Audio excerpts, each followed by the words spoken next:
ब्रह्मानंद में सोहमस्मि वृत्ति में डूबे हुए पूज्य श्री राधा बाबा साहब को श्री कृष्ण रूप माधुरी ने परास्त कर दिया। पूज्य श्री जयदयाल गोयनका जी से राधा बाबा ब्रह्म संबंधी चर्चा करते, वेदांत निष्ठा की चर्चा होते होते जयदयाल जी ने श्री कृष्ण की बात की तो उन्होंने कहा हमें बिल्कुल नहीं रुचता, क्योंकि माया सबल ब्रह्म है। जयदयाल जी ने कहा एक बार आप भाई जी से मिल लेते। श्री हनुमान प्रसाद पोद्दार जी बोले मुझे किसी से मिलना नहीं।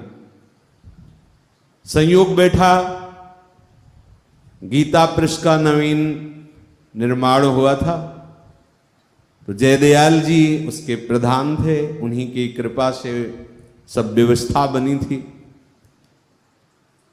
तो उनका संग करने के कारण इनके मन में आया चलो गीता पृष्ठ का दर्शन करते हैं, जिससे लोगों का कल्याण होता है।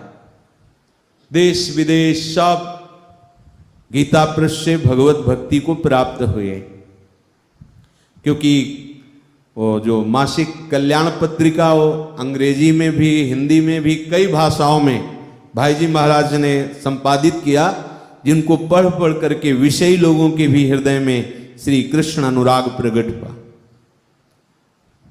जब वहां गए तो सुना कि भाई जी गीता वाटिका में हैं, तो मन में आया जब इतना नजदीक आ गए हैं तो चल के भाई जी से भी मिल लेते हैं, क्योंकि जयदयाल जी ने कहा था। वहां जब गए तो नाम कीर्तन अखंड हो रहा था। भाई जी महाराज नाम कीर्तन में विराजमान थे। बाबा की एकांतिक वृत्ति थी।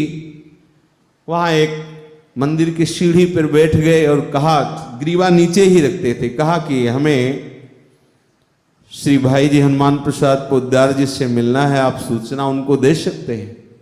तो वहां सब भक्त समुदाय था। उन्होंने कहा अवश्य। भाई जी से कहा कोई नवीन अवस्था के वैरागी सन्यासी आपसे मिलना चाहते हैं। धोती कुर्ता पहने, बिल्कुल साधारण वेश। भाई जी सर्वज्ञ प्रभु में सदैव तन्मय रहते थे, इसलिए उनको जानना कुछ मुश्किल नहीं था, जान गए। तो जाकर के चरण स्पर्श किया। जो ही चरण स्पर्श किया तो ब्रह्मानंद का चिंतन रुक गया और अंतः में श्री कृष्ण रूप माधुरी झलकने लगी। बाबा विचलित हो गए, क्योंकि जो स्वाभाविक मन ब्रह्मानंद में मगन था वो अचानक इनके स्पर्श से हट गया और ये रूप माधुरी आ गई जिस पर हमारी कोई आसक्ति नहीं है।